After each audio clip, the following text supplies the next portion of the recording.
好，今日呢一部係30嘅抽濕機。咁頭先檢查過嘅話呢，係個主板 IC 有問題，所以導致嘅話呢，佢部機縮咗。講檢查過其他嘅話呢，例如風扇啊、壓縮機啊、變電器啊、繼電器啊，啲全部都係好嘅。但係唯一就係電入咗嚟之後嘅話呢，冇信號方面輸出唔到呢68隻腳度，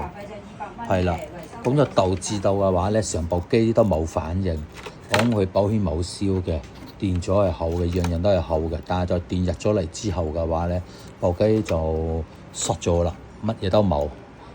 但係電係正常嘅。咁呢種情況嘅話呢，我哋一般都係會將佢嗰個啟動嘅直接開通咗佢。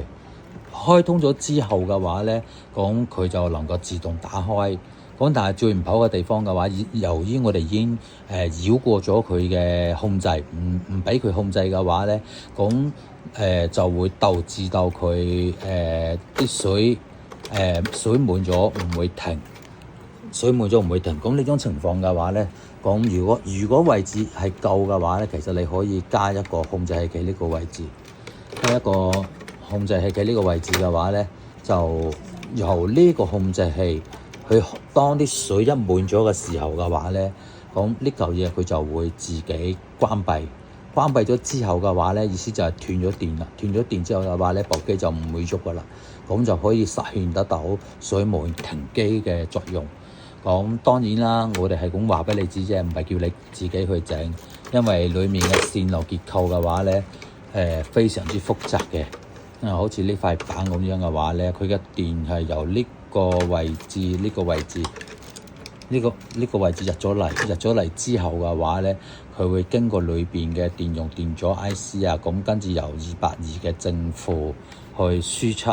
交流，變咗15伏之後再出嚟嘅話呢，再去 IC 度，